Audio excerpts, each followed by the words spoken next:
Welcome, Adam, to this week's Rivalz Race Chat. My name's Clinton Geoffrey.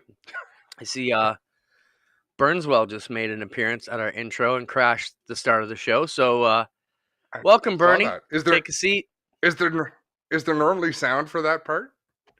We just don't hear it. We don't Okay. we don't pay enough bills to Spencer to be allowed to hear the feedback. But yes, there was sound on it, right, Spencer? Okay. See, we hear him Because talk in our ear, but we don't get to hear what actually happens. there's a lot of excitement to this show, Clinton, and I'm gonna let you build up to it right after I announce the new slogan for everything G-Force TV. Spencer, were we live yet? That's gonna be our tagline. What you missed in the sound clip that you didn't hear was he said, "Adam, lay off the pizza." I don't think he Um, did. I don't think he did either. I just had to bug you. Well, let's jump into our first viewer feedback thing, and we're gonna be bringing viewers in to feedback a bit more. This is something, Adam, that comes up in the world of streaming a lot right now and on TV.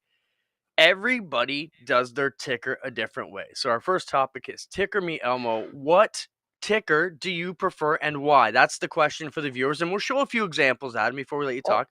But we're gonna run through a few of them. What do you prefer, Adam?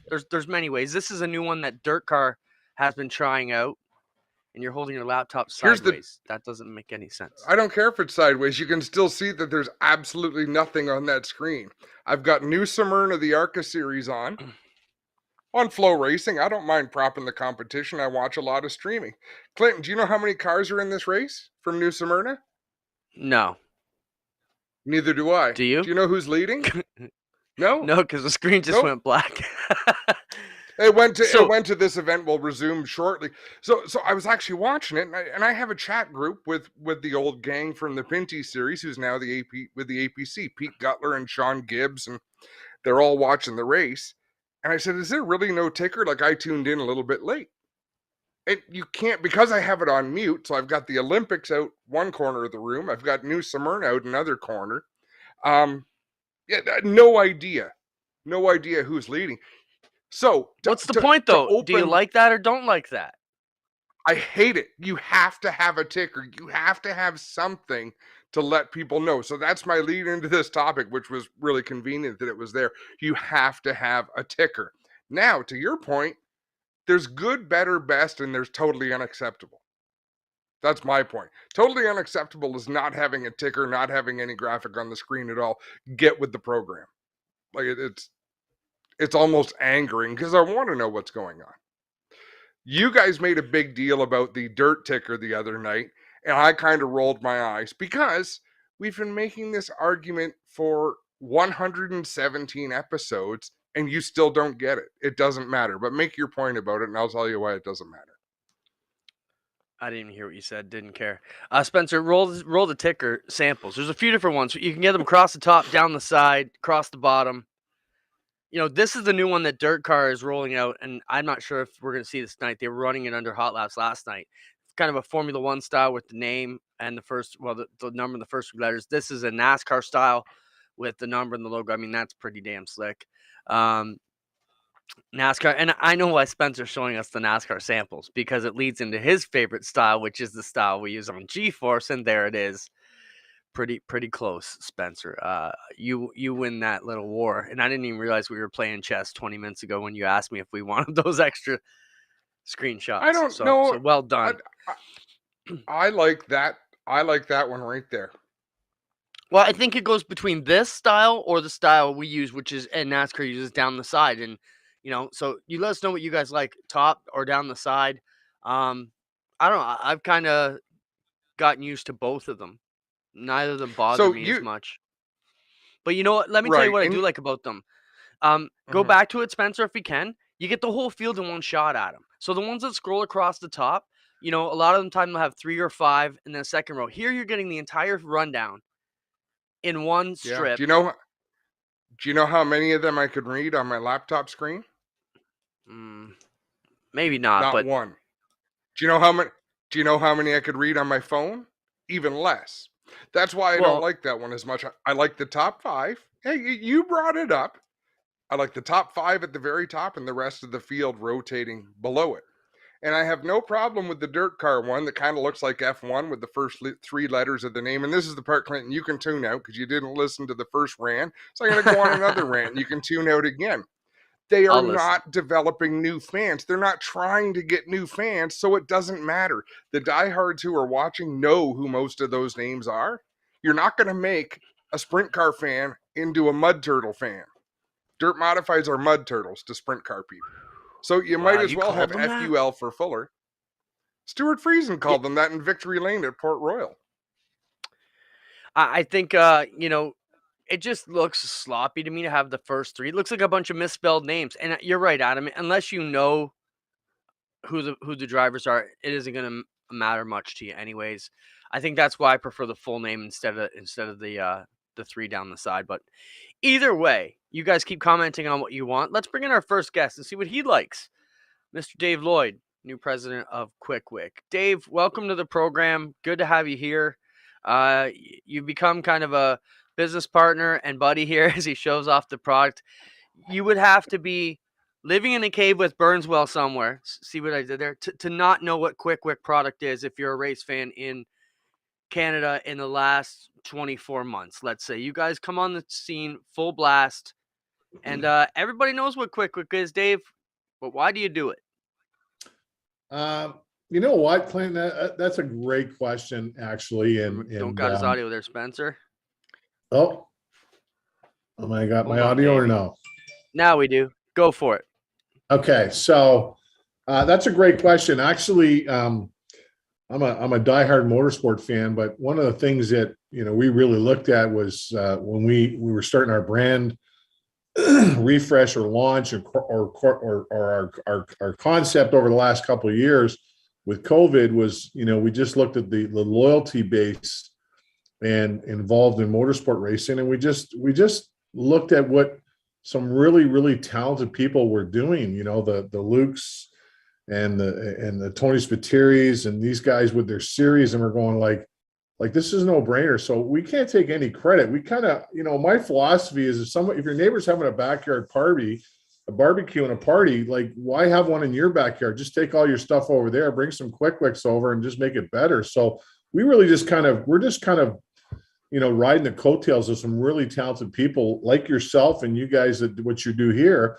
And we want to be involved. So we're really humbled by it. We're really thankful because in the motorsport world, there's probably not any industry in the sport world, and I come from 30 plus years in the sports marketing world, that has the fan loyalty like motorsport racing does. So, it was a no-brainer for us to jump in. Now, we came in hard and loud, but that was, during 2 years of COVID where, a lot of sponsors and a lot of corporate communities were not really doing their responsibility and supporting different venues and so forth. So we thought, why wouldn't we? Because that just, that builds a fan loyalty base that, we can't be more thankful for what we've got in the last couple of years, in Ontario and across Canada and trickling down into the US now. Like it's, we're really humbled by it. So it's, when opportunities come together that we can partner with great people, we jump at that. That's a no-brainer.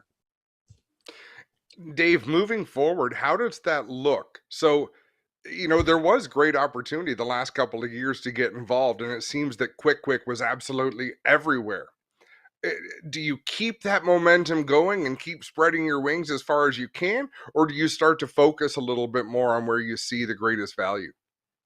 You know what? That's a great question, Adam, and be very, very frank with that. I mean, the one thing in marketing, and I can tell you, if this is NFL, I've done F1, I've done some other platforms,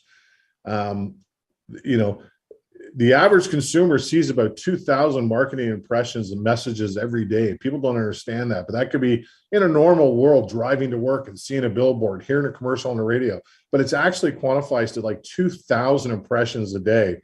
But the reality of it is they need to see it 12 times before they take notice of it. So you really have to strategically pick your audience. And so because QuickWick is a Canadian-based company and we were a niche or a specialty marketed product, up until the last few years, And now that we're in the mainstream big box retailers like the Walmarts and the Ronas and Canadian Tires and Home Hardware, and we, the list is endless of our, we've got 6,000 distributors and retail footprints in Canada, and now trickling into the U.S. I think consistency is the best thing, and I take it from some of the other mega brands that have supported different racing in Canada, and so we're really not doing anything any different, but loyalty and is key. So we're not going to change anything, because grassroots racing is what has taken us over the last 2.5 years. Grassroots teams, motorsports, fan loyalty, that's what's taken us over the last 2.5, 3 years to great new heights that we can put our hand up to get involved in a lot of things that maybe we couldn't have in 3 or 4 years ago. Dave, that brings us to the next part of our conversation. I mean, we spoke at the start of last season when you came on to figure out how we were going to get involved and keep Quick Wick involved in G-Force. When it got time to those talks again, I'm proud to announce that I got the contract right here that you guys sent back today. So this is well, it's no joke, because this is something we're real proud of. So this is a 2-page contract between G-Force, Quick Wick, and Ed Hackinson from Fast Eddie Racewear. And this is a 2-year deal that's going to keep you guys as major ad partners with us here on G-Force. So that is major for us. It's also major for race fans, whether you're a fan of the APC series, the Quick Wick Super Stocks, the Action Sprint, or the Knights of Thunder, because you guys kind of come in and you've kind of really saved the day, in a sense, at a crossroads point when, the business model for the series was looking to change to possibly a pay-per-view style model, or looking for ways to, change their deal a little bit, because let's face it, when they started the series, they didn't expect the type of bill it costs to broadcast it. So you guys have come in, and we're super excited to be a part with Quick Wick. We brought you on, though. You've kind of been in on the meetings with Ed Hackinson, and you're going to kind of help spearhead this deal and quarterback this, Fred, because they've got so many entities going on over there at Chaco and Fast Eddie's and EHR. Let's talk about some of the brands that we're going to see here on the channel from the Ed Hackinson side. Show some of the pictures, Spencer. Dave, in the meeting we were in 2 weeks ago, they were absolutely I was blown away by the artwork that they were showing us. Like, this artwork on these t-shirts is just amazing. If you're a gearhead at all, you've got to go over to the website and check it out, and make sure you get everything you need there. It's fasteddiespeedwear.com. It shows at the top. 10% off your first order right now if you go over there. Just whatever your type of gearhead you're into, it is. And there's the offer there. Get 10% off your first order. And some of the stuff was super cool. Ed's a very unique guy. Canadian Motorsports Hall of Famer. What do we need to know about them guys, Dave? Listen, you know what? They've got a great program going over there with their Fast Eddie brands and Choco, but Choco, sorry. But Ed is Ed's a visionary kind of guy. He built that. And when I talked to Ed about some of the stories about him and his wife Heidi building boxes and filling orders on their kitchen table, which is now actually, I believe, their boardroom table that you and I sat at, Clinton. Yeah. That you can't get any more Canadian than that, right? And a lot of people going back into this. I mean, this guy has a history going back to Gilles Villeneuve, not Jacques. We're talking Gilles and the sleds and all that sort of stuff. So their brand is really a great fit for the racing world, the motorsport community, and what they're presenting.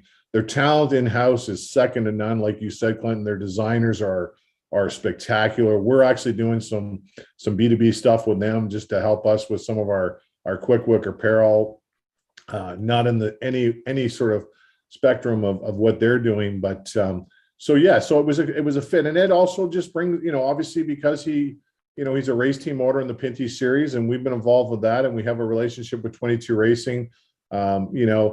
It's just a match made in heaven, and it's all about just bringing everybody together. Like, I just totally think that the downfall of motorsports worldwide is that everybody talks the talk, but come on race day Saturday or Friday or Sunday or whatever it is, they all kind of divide and conquer, and they all kind of have hidden agendas. And on the business world, as a corporate supporter, you need to have this synergy. You need to bring these guys together, and every high five and after a race, doesn't matter who's in victory lane, because it's a win-win for the sport. So yeah, we're really excited to be working with Ed and their team over there. They're a class act, and really honored too, because as you said, he's a Hall of Famer, and we got some cool things planned this year for Ed. And it brings some fresh energy, as you mentioned, them being involved in the Pinty series as long as they have been, them being involved in the racewear industry as long as they have been. They haven't been totally immersed in the real grassroots side of things that, they've been involved in the shows, but this just kind of winds that grapevine through with the AP series, with some of the projects we're working on on the dirt side of things. And I'm really excited about that, because one of the things, and Clinton, we talk about it so often, but it's great when people get involved, but it's even greater when you see the people who get involved every week at racetracks. And I'll tell you, Frank Wall was at a different racetrack every night of every weekend last summer. Ed Hackinson is at racetracks everywhere. So all these people, Tony Spiteri, Luke Ramsey, the names that you've mentioned, these aren't just people that write checks and walk away and ask on Monday morning how things went. These are people that are involved and engaged in the sport. And there's more and more of us, Dave. Like it's not unique anymore. It just so happens, like you say, that the synergies coming together for people to work in collaboration.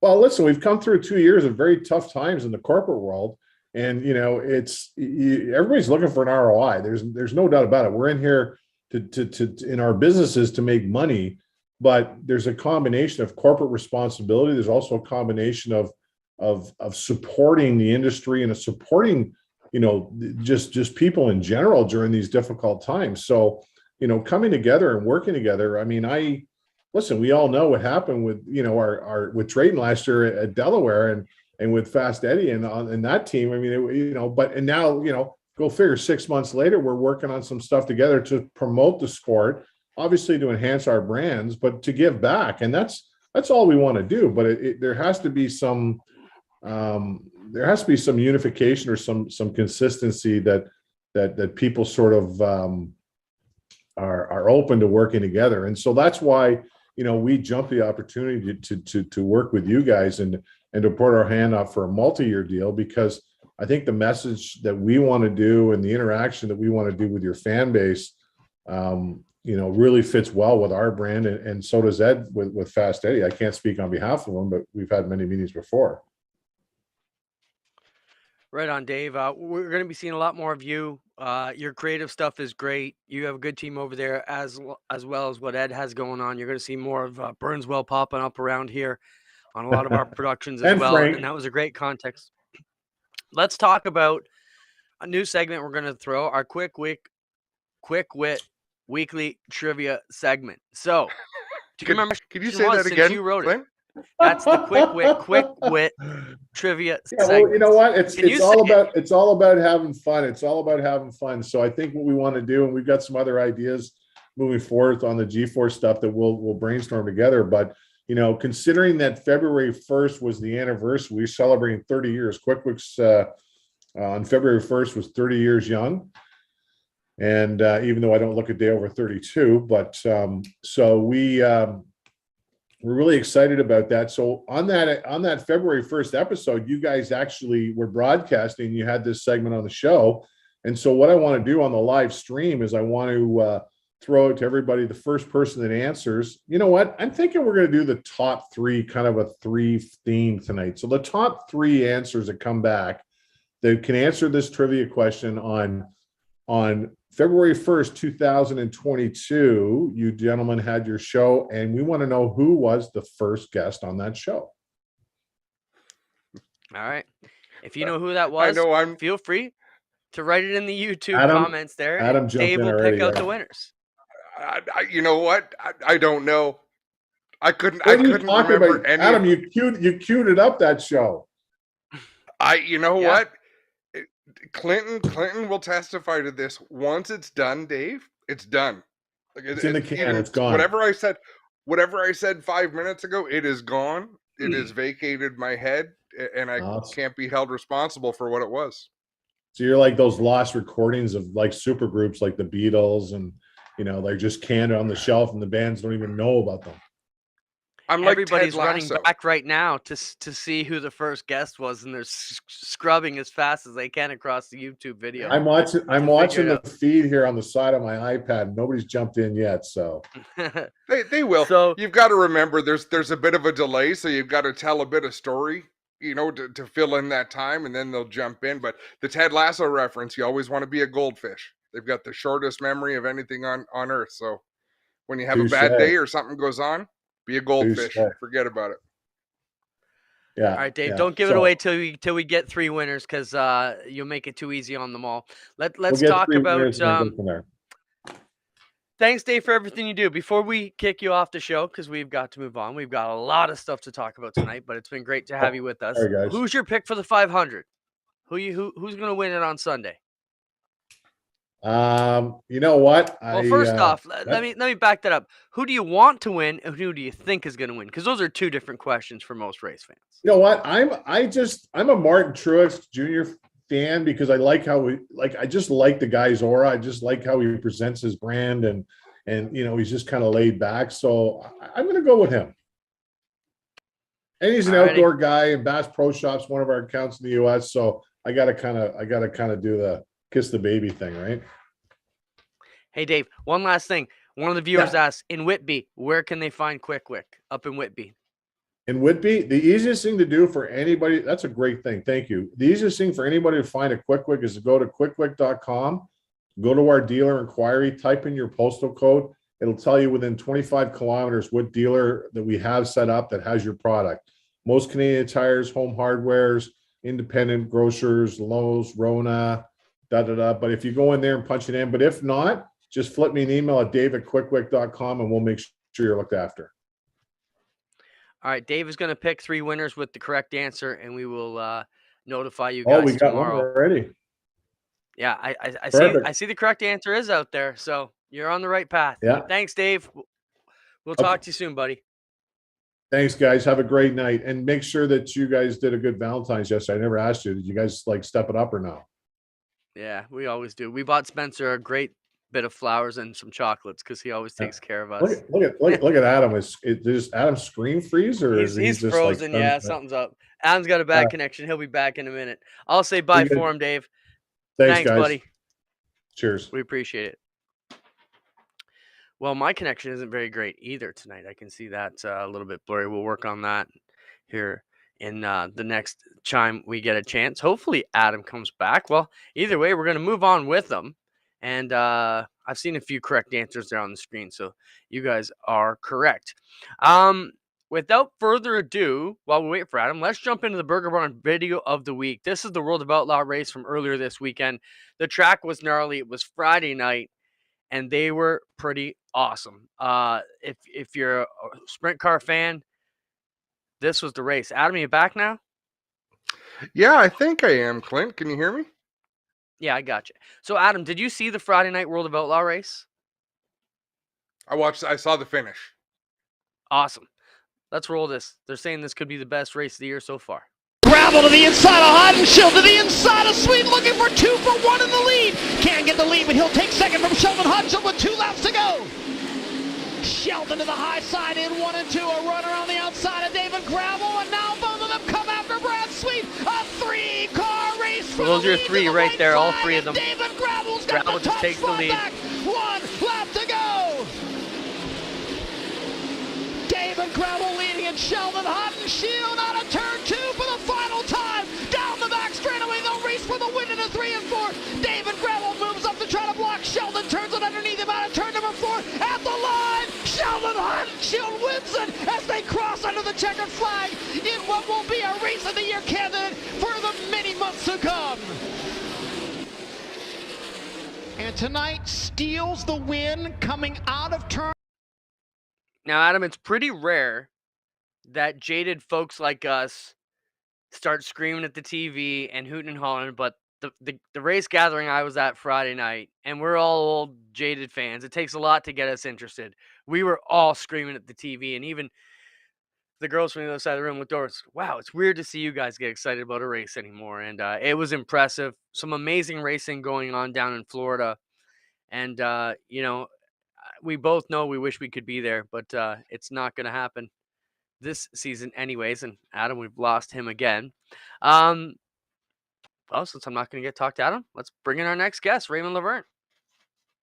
Raymond is here to join us from Cornwall Speedway. And Spencer, I hope I'm not jumping too soon. Look, Raymond, have you got me? Can you hear me? Yes, sir.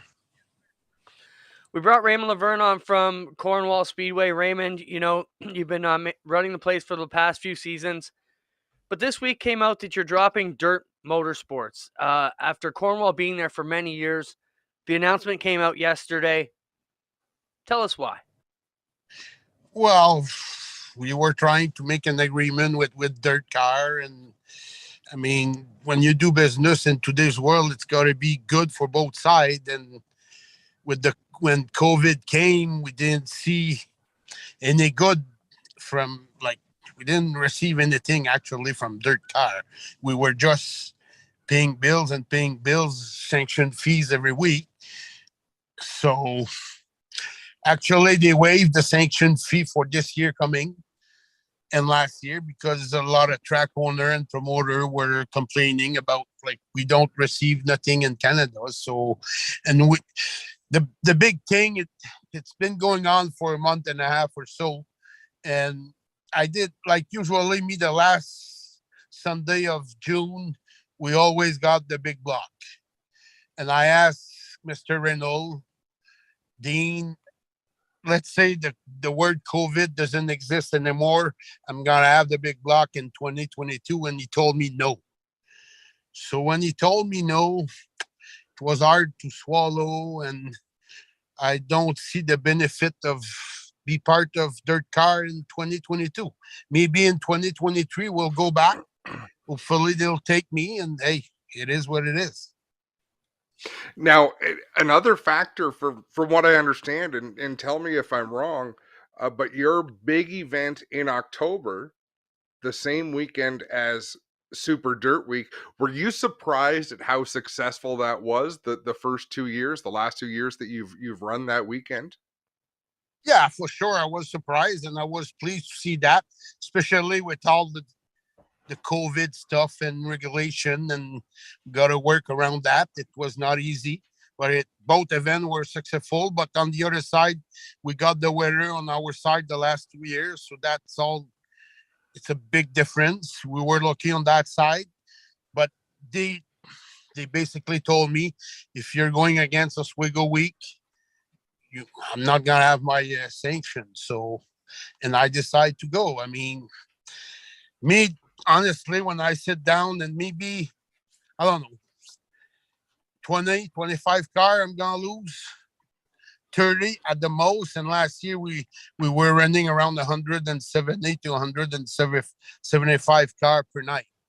So it was an easy decision for me as a businessman.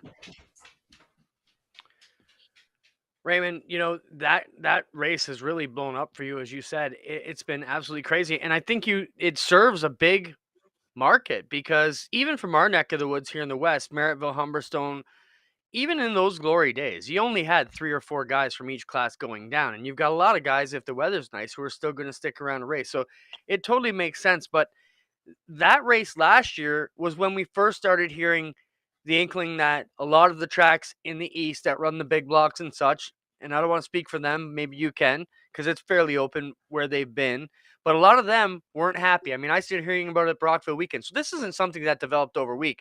This has been a bit of discontent for a long time, right? Yeah, I agree with you. I mean,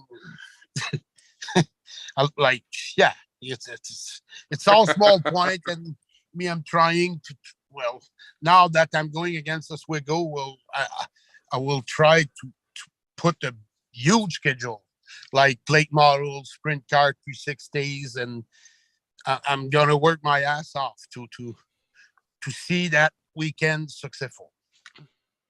And Raymond, what's amazing to me is we could sit here and name 20 racetracks that are smash successes on Saturdays. we could probably name 10 to 15 Friday night tracks that do really, really well. I don't think anybody could name 3 racetracks that knock it out of the ballpark like Cornwall Speedway does every Sunday night. What makes that? Why can you make Sunday night work in Cornwall when nobody else can?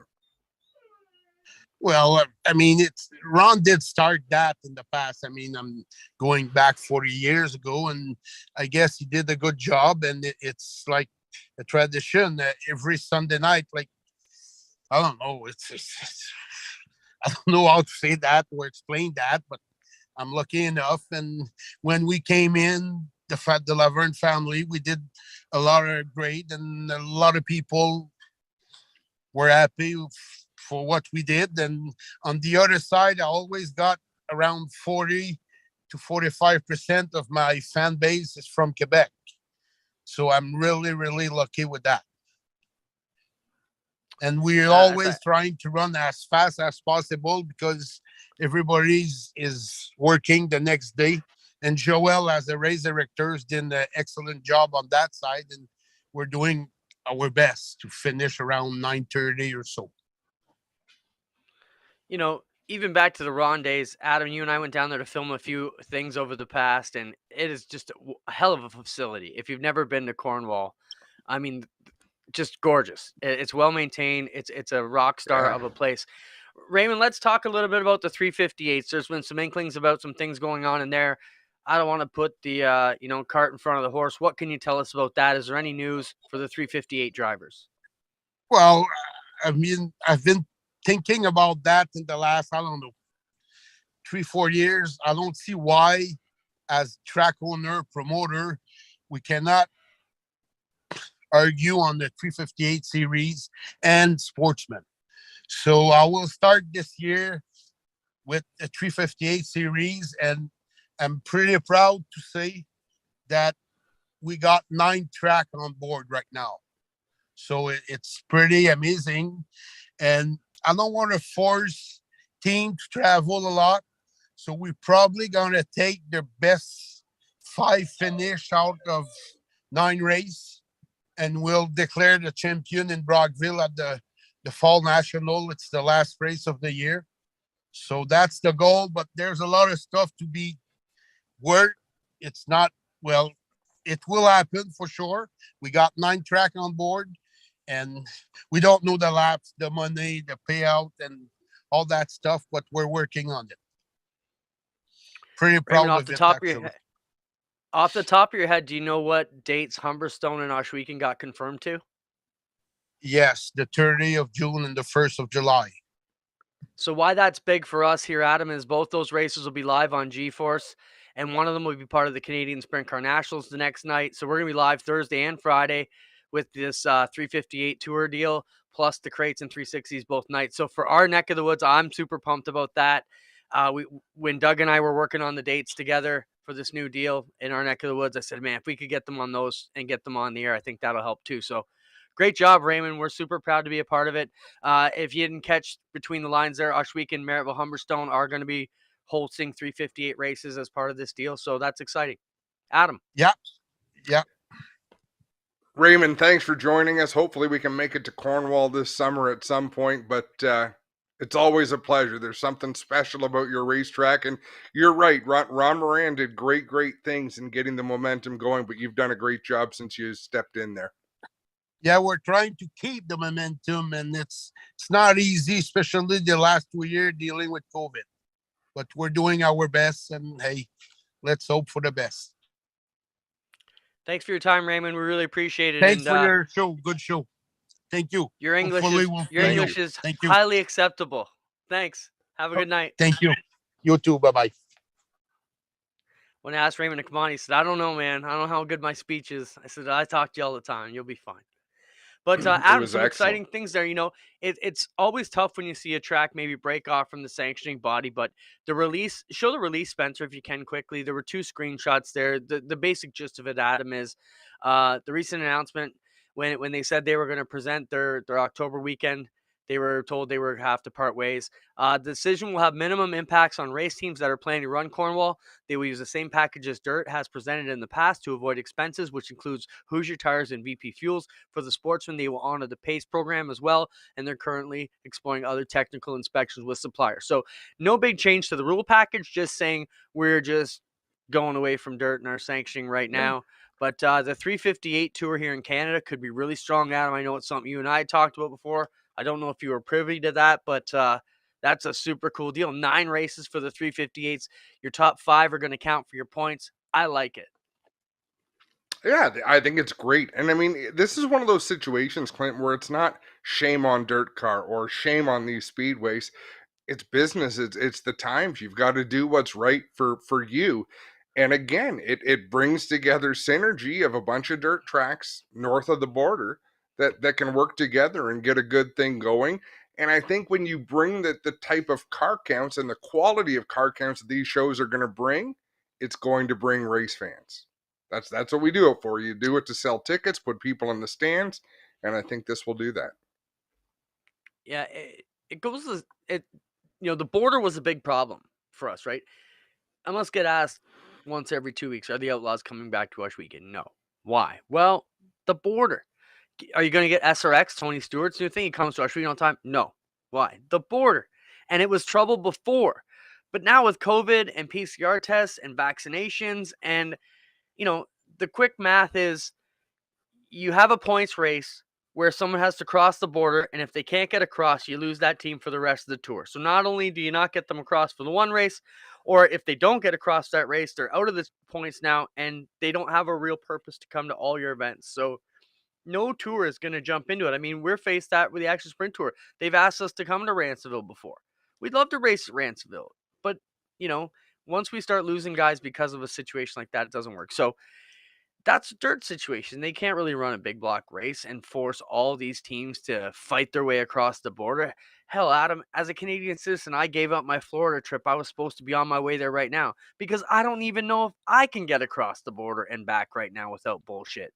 And I live 20 minutes from it, so it's just, it's chaos, And it used to be, I mentioned it last week or the week before, it used to be the border was little different than a throughway toll booth. Sometimes you had to wait a little bit longer than others, but you knew you were going. Now it's a lot more involved. There's a lot more to it, like it or not. Like I'm not bashing the United States or international travel. It's just the way it is. I'll bash our government. They're terrible. When I went to the Bills game, I showed them our passport. They didn't even want to see nothing. They're like, go ahead.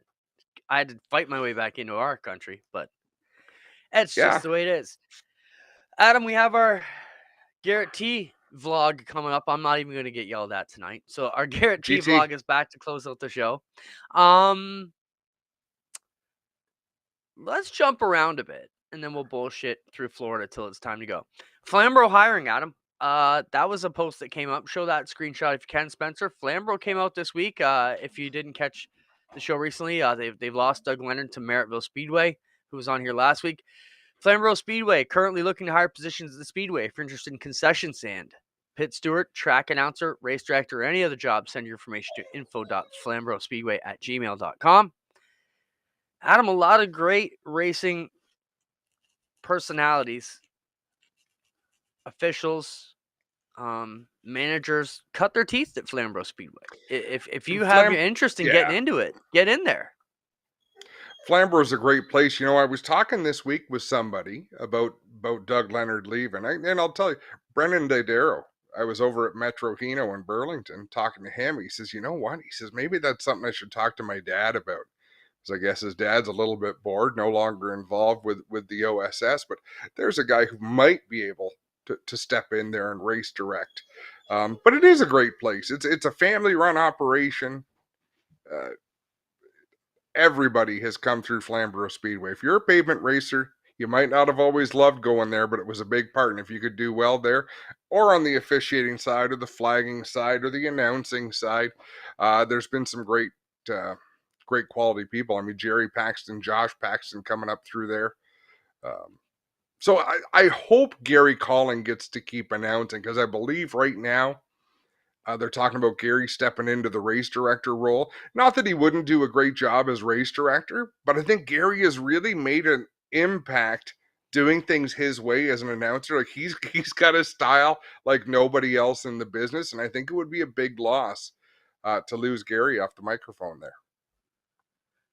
Cam sniffing up and down the comment thing there. Get in there, buddy. You and Gary might be a good team.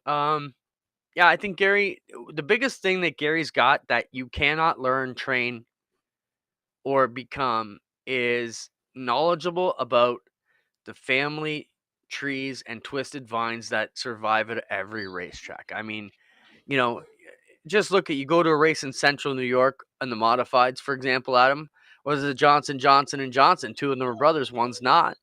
And it's so easy to jump into, oh, the Johnson brother, and the fans know. And that's where Gary is the ace in the hole at Flamborough, because he knows everybody who danced with everybody at every pavilion dance from now back to 76. So back when they wore crochet pants, And ironically, yes, Jesus. Ironically, it took a minute to come around, eh? It did. I always think about those crocheted pants. Like if you walk across a room and touch somebody, you could blow them right out of the room with the amount of static electricity you can build up. Flamborough hiring Kevin Olson. We lost Kevin Olson. Adam, a standard in the midgets, and I don't think I got those pictures to Spencer. Just one picture, Kevin Olson. But what do you want to say? You shared that to the chat. I shared it, and I have no right to speak on who Kevin Olson was or what he was to the sport because I don't know enough. But I really think we should try to get Daryl Turford on the show in the next week or two, because I know that he was someone very, very special. He was someone who will never be replaced. And I don't want to tell part of a story. I just know that Kevin Olson was one of a kind. Lost his life in a highway traffic accident, and it's a big loss to the motorsports world. But as I say, I'd like to get someone on who could actually tell some of the achievements and some of the reasons why Kevin Olson was one of a kind.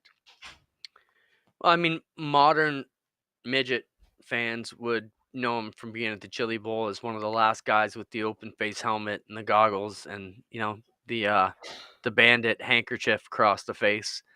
And so that's a bit of nostalgia that I know Kevin Olson for. And I'm sure there's a million stories. And Daryl would be a good guy to get on. Obviously, they are racing right now. Daryl is down there, I believe, with Dylan Westbrook as they get ready for the All-Stars tonight at East Bay. Yep. We'll swing it back to Florida now. So, shout out to all the racers down there in Florida. We got a bunch of the pavement guys down there. Tej is racing tonight. We've seen a few of them. We know the sprint car crews down there. Recent guests on this show, Matt Williamson and Stuart Friesen, kick off at Volusia tonight. The Steyrs team with Braden Cooley and Glenn Steyrs will be down at East Bay for the King of the 360s, and I'm assuming that Dan Anacoke and Liam Martin and the Dykstras and a lot of the guys from the Northeast scene will be down there racing for that this weekend at East Bay. So much going on. But Adam, one of the things we want to talk about, you brought in New Smyrna. Crowds packed on the blacktop. Things are booming in Florida down there. What's the story? And I think they might have removed some grandstand at New Smyrna, but with the taller main grandstand, it kind of makes up for it. But Clint, I went to Speed Weeks probably for about 10 straight years, going back to maybe the late 90s, starting in the late 90s. I was at New Smyrna some nights where I swear there wasn't 50 people in the grandstands, right? It was just the races went on, and sometimes it was a hit, sometimes it was a miss. They jammed that place on the weekend for the modifieds. There was a couple of nights where the crowd was huge. Looking at Volusia, the crowd was absolutely jammed last week for the World of Outlaws. I'm going to say it again, Clinton. I've been preaching this for a long time, but grassroots motorsports is in a better place than it's been in a long, long time. And it's sad to see some racetracks falling off the grid, but what's left, it's kind of a culling of the herd a little bit. The strong survive, and the strong are really strong and doing a great job. Yeah, I agree. I think right across the board, they've pretty much come down through it. And you're right. The ones that have been able to thrive have gone right through the roof. And now, having You said know, that, you look at go ahead. Alltech Raceway, like where Short Track Super Series was. There weren't big crowds there, but those were made for TV events. Those were made for the internet. The places that have been traditional speed week joints, Volusia, New Smyrna, they're knocking it out of the park. Yeah, let's talk about Alltech Raceway. Did I send you a screenshot for that, Spencer? I'm not sure if I did, but Alltech Raceway, you know, crazy to see so much tech coming out of there. There was that issue there. They started DQing sportsman guys, and that's a whole topic we can talk about next week, and actually should push it over to next week too, so we can get some more feedback on it. But it seemed like some of the talk was Dirt went with this new SEAL program, and the thought process was maybe that anybody who didn't want to go this extra mile to get your dirt seals done, you would just go race with the Short Track Super Series. So their opening weekend, they came out swinging with the tech tools and sat a lot of guys down. And then the joke became maybe we should, our guys in DTD were down there saying, maybe we should start taking second place pictures. Well, the second place guys were getting DQ'd too. Now they're talking about taking all top three. So they have press pictures the next day. I'm all one for great tech. Wild. What do you think? Well, they raced at Alltech Raceway last week. Next week, they're going to No Tech Raceway, and I don't think you're going to see those problems, Clint. Smart ass. But I think it's awesome. I think it's fabulous. I had my perception was that there wasn't a lot of tech done in the Short Track Super Series, and that was more in the modified ranks. Brett Deo always got very creative in how he allowed different modified packages to race together. I didn't really know what the deal was with the sportsmen, but I'm glad to see them. I believe they're supposed to be 602, and these guys were ramping them up, so they started reeling back in, which is good to see. Before we go any further, let's announce our quick wit trivia. Can you say that twice? Quick wit trivia winners: Ben Hoffman, Clark Hayden, and Nicole and Phil Given. Can you put those on the screen any chance, Spencer? You're being asked to email the principal, David Lloyd. Contact them at racing@quickquick.com. Just say, hey, Dave, I'm a winner on the Rivalz program. I'm Ben Hoffman, Clark Haddon, or Nicole or Phil Given. And Dave will hook you up. Racing@quickquick.com if you're one of this week's winners. Thanks, Dave, for joining on the segment. And Dave's going to be good for us, Adam. He came up with the segment, came up with the trivia, came up with the prize. A welcome addition to the show. It's one of the things we really want to do throughout the summer is tell more stories, and not just have us tell the stories, Clinton, but let the racers tell their story. Let the racers show you their personality. Garrett Teamersma has been phenomenal this winter.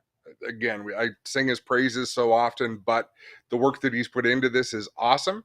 And you've gotten to know him. You're going to get to know a lot more people as the summer goes on. And we should talk about that a little more. When we sat down with Luke Ramsey and Alex Nagy, the conversation was, look, we did this for a couple of years and it was good. We need to keep doing this, but how is it going to look moving forward?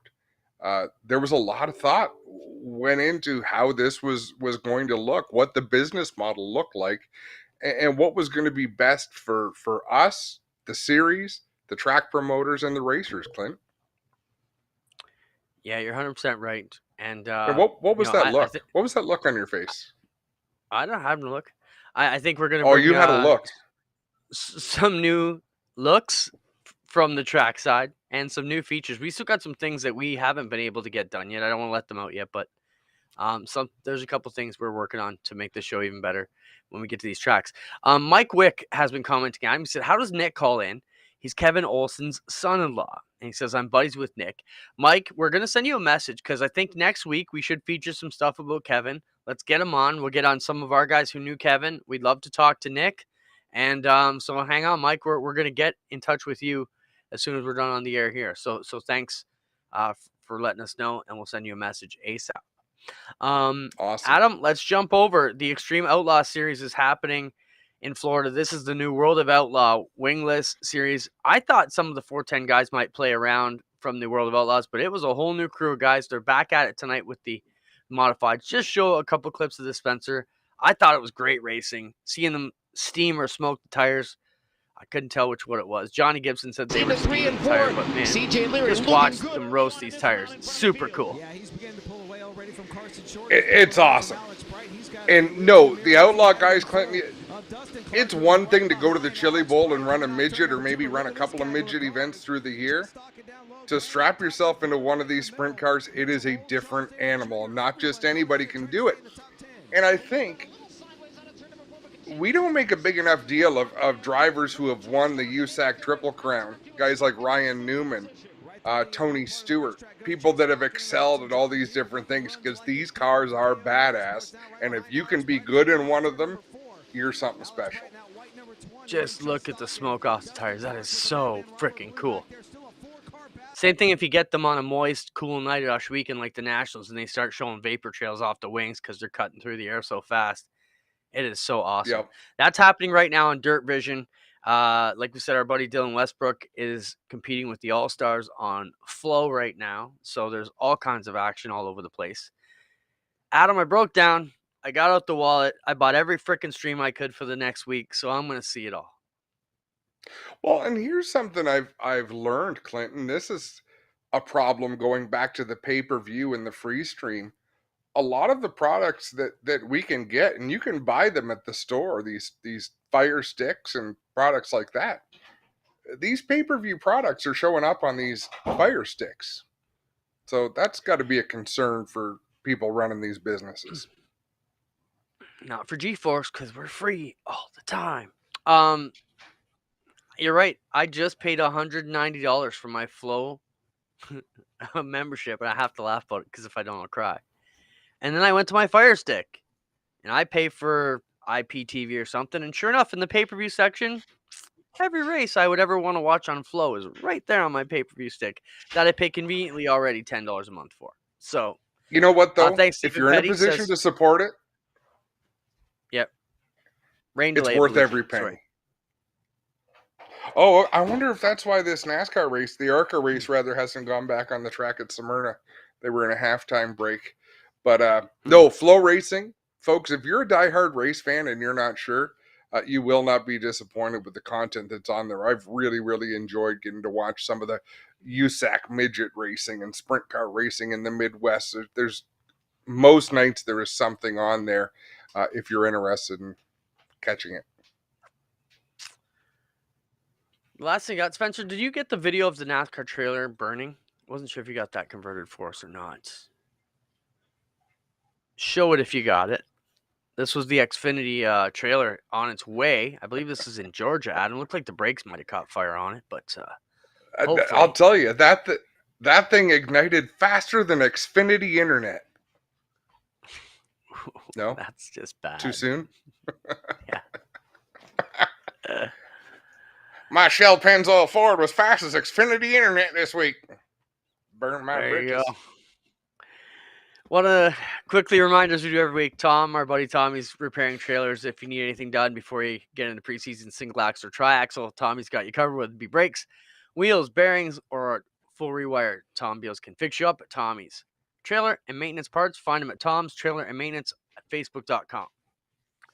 Also, want to remind everybody, Humberstone has the Canadian Dirt Racing Academy coming up for both sportsman and modified, and that's going to be April 16th and 17th, featuring Matt Williamson and Randy Williamson, two of the hottest drivers here in the modified ranks in Canada for the last few years, and they help you get everything neat, plus a ton of track time. The following week, it will happen with the sprint cars, featuring Jordan Poirier and Kevin Loveys, and the same type of thing, lots of track time, get up to speed, and if you're even thinking about jumping over to the sprint car world, this class would be a good chance to see if it's for you. So check them out. Make sure you call them up and get signed up. Adam, it's 8:55, 5 minutes to go. Garrett has been giving us a vlog every week. We want to thank everybody who joined us. Raymond Lavergne from Cornwall Speedway, Dave from Quick Wick. Want to welcome our new major ad partners who you're going to be hearing a lot from, Fast Eddie and Quick Wick, as well as our other great partners. Anybody else you want to say hello to, goodbye to, and then you have to set up Garrett's video. I want to say hello and goodbye to everybody. Thanks for tuning in. It's been a pleasure. I'm going to go back to watching the Olympics because I think it's going to rain down in Florida for the rest of the night. So as always, we'll see you next Tuesday. And let's check out Garrett Teamersma vlog coming right at you on GeForce TV. That's how we're going to close it out tonight. Number 7. Hey everyone, welcome back to the vlog. It's another day, another video. Let's get into it.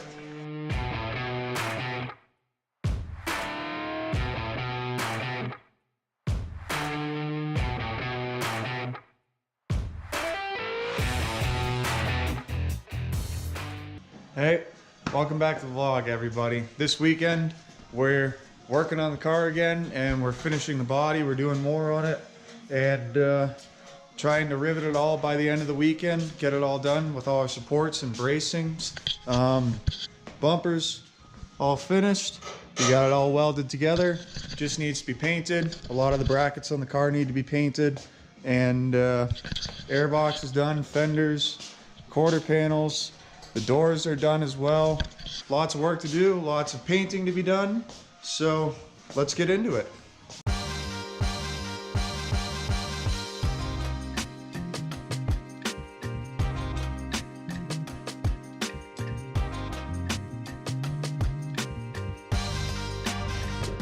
All right, all the bars have been painted. All of the mounts are painted along the car. Fresh new paint, fresh new paint. Now it's time to move on to riveting the body, fastening it all on, and finishing it up.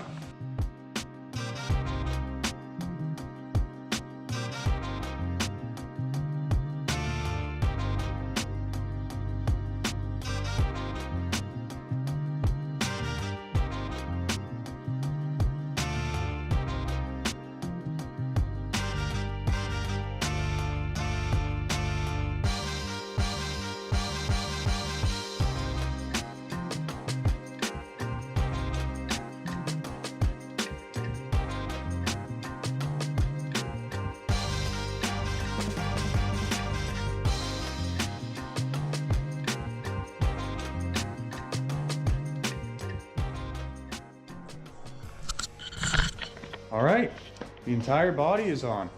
Look at that. We finally have a complete car, somewhat, or at least the body. Everything is just clecoed on. Everything has to still be fastened, but all of our braces and bumper are finished up. All of our airbox is finished up. The hood looks really nice. It's got a really nice seal right along here. Won't be able to pull that off at all. Nice and tight. Fresh white landscape for a new wrap, new sponsors, all that good stuff this year. It's about the end of the day and about done on the car, so it's cut to tomorrow when we're riveting it on.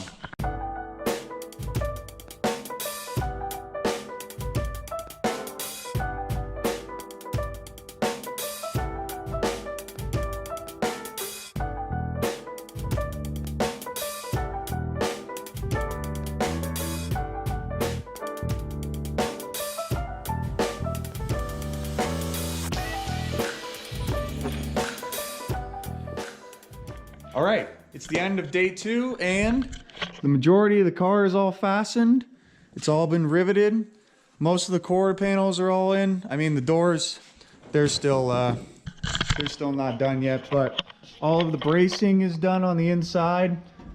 Nice and strong. We've got the fuel cell in. It's good.